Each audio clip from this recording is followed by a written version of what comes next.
1월 28일 수요일 새벽에 주시는 하나님의 말씀은 창세기 19장 24절로 38절까지입니다. 여호와께서 하늘 곧 여호와께로부터 유황과 불을 소돔과 고모라에 비같이 내리사 그 성들과 온 들과 성에 거주하는 모든 백성과 땅에 난 것을 다 엎어 멸하셨더라. 롯의 아내는 뒤를 돌아보았으므로 소금 기둥이 되었더라. 아브라함이 그 아침에 일찍이 일어나 여호와 앞에 서 있던 곳에 이르러 소돔과 고모라와 그 온 지역을 향하여 눈을 들어 연기가 옹기가마의 연기같이 치솟음을 보았더라. 하나님이 그 지역의 성을 멸하실 때, 곧 롯이 거주하는 성을 엎으실 때에 하나님이 아브라함을 생각하사 롯을 그 엎으시는 중에서 내보내셨더라.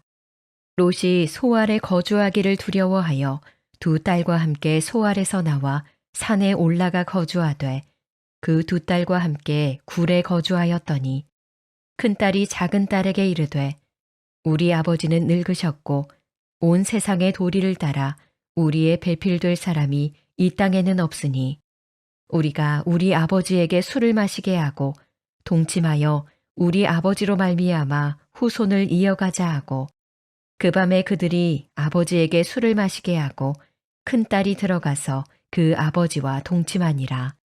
그러나 그 아버지는 그 딸이 눕고 일어나는 것을 깨닫지 못하였더라.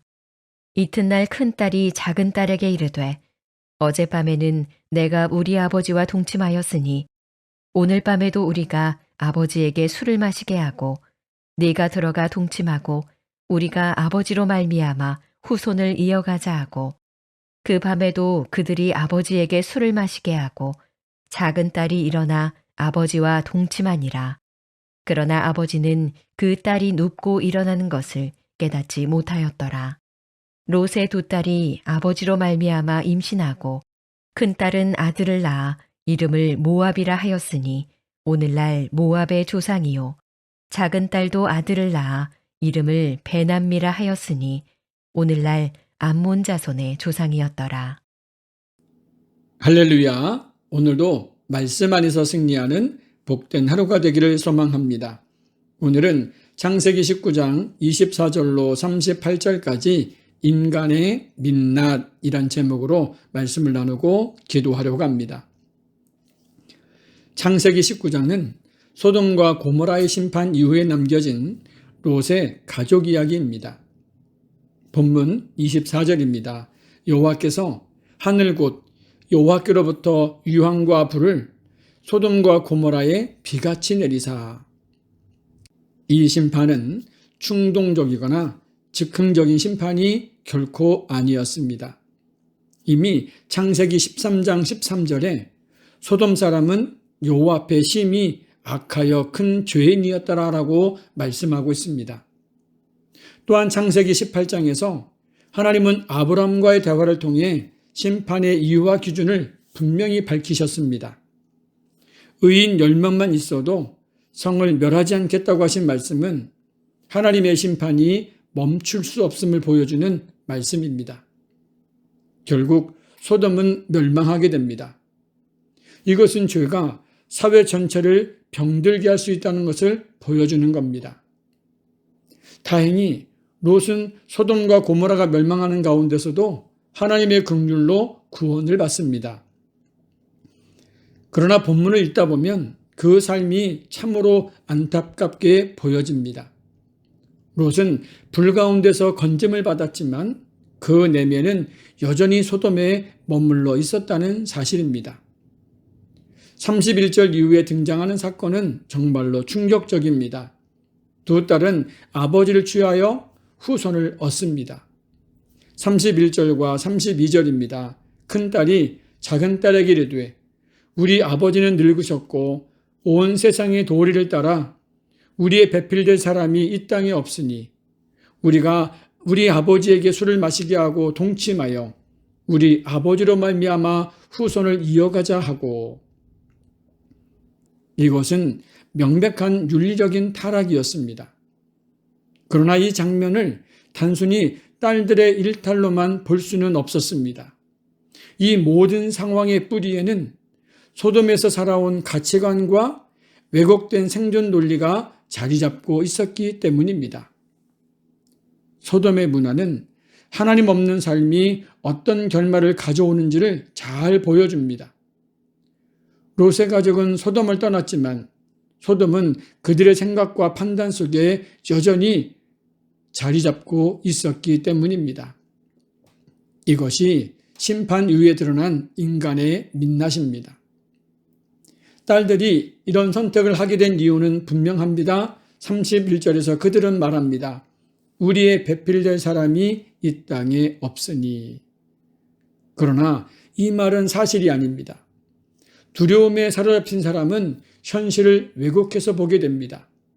하나님의 약속을 신뢰하지 못할 때 사람들은 극단적인 방법을 정당화하게 됩니다. 두려움은 언제나 믿음의 자리를 대신하려고 합니다. 그러나 두려움이 이끄는 선택은 결코 생명을 낳지 못합니다. 이 부정한 관계에서 태어난 자식들이 바로 모압과 암몬입니다. 이 민족들은 이후에 이스라엘 역사 속에서 끊임없이 갈등과 위협의 존재가 됩니다. 인간의 죄는 개인의 문제로 끝나지 않고 역사와 공동체의 긴 그림자를 드리웁니다. 그럼에도 여기서도 복음의 빛이 희미하게 비치기 시작합니다. 모압 족속 가운데서 훗날 룻이 태어납니다. 그리고 룻은 다윗의 증조모가 되고 결국 예수님의 족보 안에 들어오게 됩니다. 하나님은 인간의 타락보다 크신 분이십니다. 그러나 이것이 죄를 가볍게 여겨도 된다는 뜻은 아닙니다. 오히려 하나님의 은혜가 얼마나 값비싼 것인지를 깨닫게 합니다. 오늘 본문은 단순히 음란함이나 도덕적인 타락을 경고하는 이야기가 아닙니다.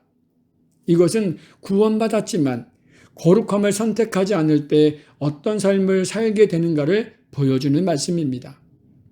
우리는 애굽을 나왔지만 여전히 애굽이 우리 마음에 남아 있을 수 있다는 겁니다. 심판은 피했지만 여전히 세상 가치관에 묶여 있을 수 있다는 겁니다. 이 새벽 우리 자신을 점검하는 귀한 시간 되기를 바랍니다. 내 안에 소돔이 남아있지는 않은지. 오늘도 주님 앞에 거룩함을 잃지 않고 거룩을 넘어 세상을 변화시키는 하나님의 사람으로 귀하게 쓰임받기를 주님의 이름으로 축복합니다. 기도합니다. 하나님 아버지 감사합니다. 오늘도 새벽을 깨워 말씀 앞에 서게 하시니 감사합니다. 구원받은 것에 안주하지 않고 우리 마음과 삶이 새롭게 변화되기를 원합니다. 우리 안에 남아있는 소돔의 흔적들을 드러내 주시고 말씀과 성령으로 채워 주옵소서. 예수님의 이름으로 기도합니다. 아멘. 우리 다 같이 자유롭게 기도하시겠습니다.